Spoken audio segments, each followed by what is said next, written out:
All right, 12.2 Assets and Liabilities.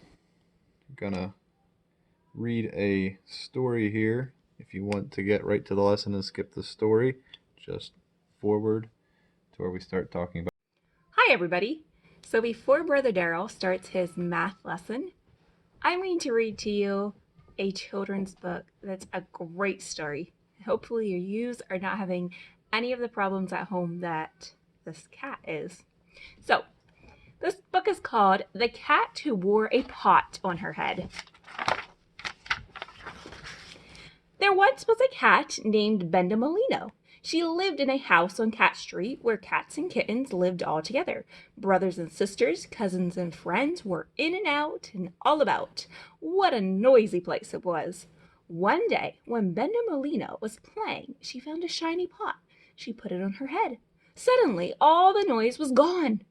She liked the quiet so much, she decided to wear the pot over her ears all the time. The same day, Mother Cat said to Bendamolina and her 9 little brothers and sisters, I have to take care of a sick friend this afternoon. But oh dear, how am I going to clean the house and cook your supper too? Don't worry, said her kittens. When you come home, supper will be ready and the house all clean. We'll take care of everything. Mrs. Cat took Bendamolina with her to the sick friend's house. I brought her to run errands, Mrs. Cat told her sick friend. And soon Mrs. Cat wanted something. Bendamolina, run home and tell your brothers and sisters that it's time to put the fish onto bait. Bendamolina didn't hear what her mother had said. Her ears were still under the pot. Everything she heard was all mixed up. Did she say to put the smish on the fake or to put the bish in the lake? Bendamolina wondered as she ran home. Oh, she must have said to put soap in the cake. Mama wants you to put soap in the cake, she told her brothers and sisters. All the kittens wanted to please Mother, so they put soap in the cake. Almost as soon as Bendamolina got back to her mother, Mrs. Cat said, Bendamolina, I forgot to tell the children to put the soup onto heat. Run home and tell them to put the soup onto heat. Again, Bendamolina didn't hear very well because of the pot. Put the boop on the beep, mup the moop on the feep. Oh, she must have said to iron the meat. Mama says to iron the meat, she told the kittens at home. They all wanted to please Mother, so they got out the iron and the ironing board and ironed the meat. All afternoon, Bendamolina ran back and forth, telling her brothers and sisters what Mother wanted them to do. Once Mrs. Cat said, Bendamolina, run home and tell the children to sweep out the hall. Feep out the ball, meep out the maw, gleep bitty ball. Oh, Mother must have said to hang the chairs on the wall, Bendamolina decided. Mom wants you to hang the chairs on the wall, Bendamolina told the other kittens. The children all wanted to please Mother, so they got out the hammer and nails and hung the chairs up like pictures. Soon, all the neighbors gathered around the house to watch. There were so many watching that Bendamolina had to crawl between their legs to get back to her mother. Once again, Bendamolina's mother had a message for the children. Tell them to be sure to leave the key in the lock.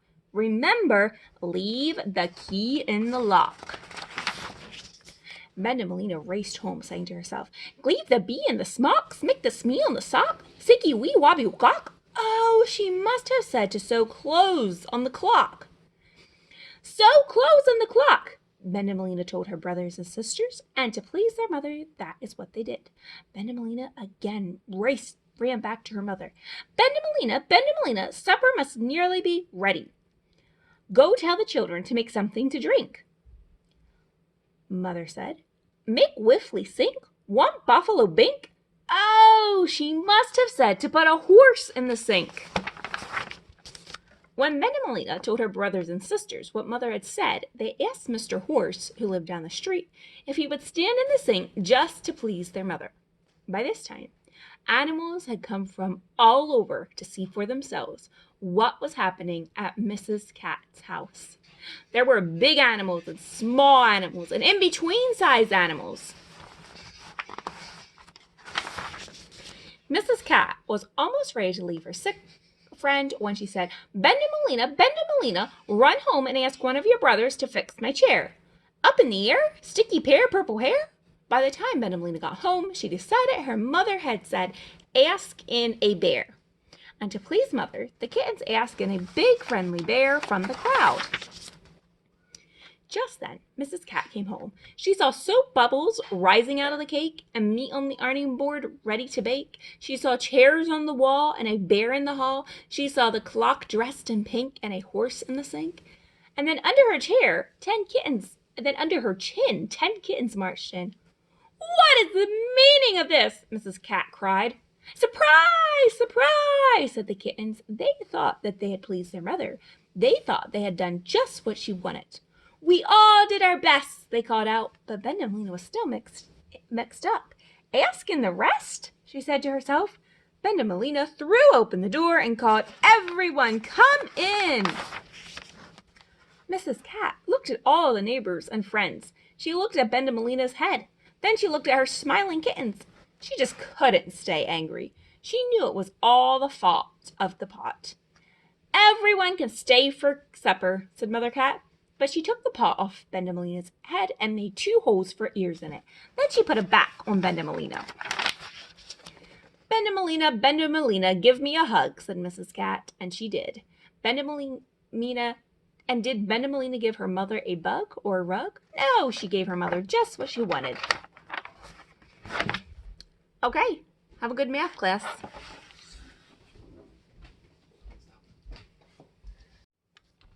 All right, getting down to the lesson, assets and liabilities. So assets in a business are anything that the business owns. So if they have cash to their name, if they have property, if they have equipment, you name it. If it's things they own, that is their assets. Their liabilities, on the other hand, are anything they owe. So if they bought a bunch of product that they haven't paid for yet, that's liability. It's money that they're going to have to pay out yet. So it's money they don't have or won't ever have. Also, another asset would be money that people owe you. So if customers buy things on credit and they haven't paid it yet, but you're going to get the money, that's considered an asset. All right. So when you're looking at a business and you want to figure out what is the net worth of this business, you'll take their assets or all the things that they own that are worth something. You'll subtract out their liabilities or all the money they owe someone else, and that will give you your net worth. All right. So let's just go to an example here, like number 1. Trying to find net worth. This business has $123,840 worth of something, property, inventory, cash, but they owe other people $99,675. That means that they are only worth $24,165. If they were to sell out their business today and get all the money for the assets or the things that were worth something and pay off all the money they owe, their liabilities, they would end up with this much cash left, $24,000. So that's what their business's net worth is. All right, let's go into some of the story problems here.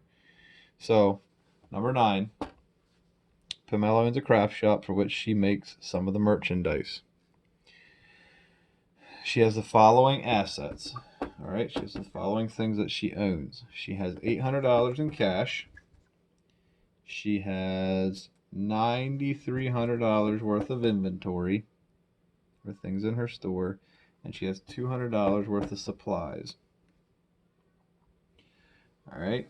Now, liabilities. She owes other people, probably for stuff she bought. Excuse the spelling there. She owes one of them $1,270. She owes one of them $990, and she owes one of them $430. So in all, she owes people $2,690 is what she owes other people. That's her liabilities. But she owns